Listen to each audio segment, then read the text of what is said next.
Hi అండి, welcome to Shri mobiles. ఇప్పుడైతే మనమైతే బజాజ్ ఫైనాన్స్ గురించి అయితే చెప్తున్నాము. అది ఎలా కట్టాలి, ఎలా అకౌంట్ లో మెయింటైన్ చేయాలి, దాని గురించి అయితే మనమైతే చెప్తున్నాము. అది పాయింట్ నెంబర్ 1 అయితే ఫస్ట్ అయితే 31వ తేదీన మీకు ఎగ్జాంపుల్ ఇప్పుడు 2300 కంత వచ్చింది అనుకోండి.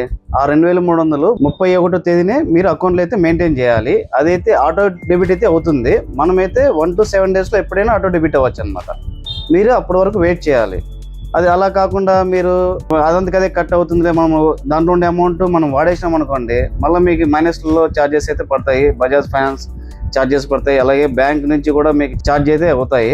అలా కాకుండా మీరైతే 31వ తేదీనే మీ అకౌంట్ అయితే మెయింటైన్ చేయండి. అదంతకదే ఆటో డెబిట్ అయితే అవుతుంది. 1 to 7 days లోపల ఎప్పుడైనా అవ్వచ్చు అనమాట. మీరు 1వ తేదీ 2వ తేదీ 3వ తేదీ అవ్వలేదనే మీరైతే ముందుగా అయితే దాన్ని అయితే ఏం చేయొద్దండి. అంటే అమౌంట్ వాడేసుకోవడము, దాంట్లో లేకుండా మెయింటైన్ చేయడము అలా చేసినారంటే మీకైతే మైనస్ అయితే అవుతుంది. ఛార్జెస్ అయితే పడతాయి. 500, 1000 ఎలా అంటే అలా పడతాయి అనమాట ఛార్జెస్ అయితే. మీరైతే ఫస్ట్ 1 to 7 days ఎప్పుడైనా కట్టవచ్చు. అదైతే పక్కాగా మెయింటైన్ చేయండి. పాయింట్ నెంబర్ 3 వచ్చి ఆన్లైన్ కార్డ్ చెక్ చేసుకుంటారు చాలా మంది. ఆన్లైన్లో అయితే బజాజ్ యాప్లోకి వెళ్ళవచ్చు, లేదంటే వేరే ఏదన్నా ఉన్న బజాజ్ కార్డ్ అయితే ఆన్లైన్లో చెక్ చేసుకోవద్దండి. కొన్ని బ్లాక్ అవుతున్నాయి. షాప్లోకి వస్తే బజాజ్ ఎంప్లాయ్ అయితే మా షాప్లో అయితే ఉంటారు, వాళ్ళ ద్వారా చెక్ చేసుకొని మీకు ఒకవేళ వస్తే తీసుకోండి. అలా కాకుండా మీరు ఆన్లైన్లో చెక్ చేసుకుంటే చాలా మంది కార్డ్ బ్లాక్ అవుతున్నాయి. అలా కాకుండా మన షాప్లోకి వచ్చి చెక్ చేసుకోండి. విజిట్ చేయండి మన శ్రీ మొబైల్స్. Thank you.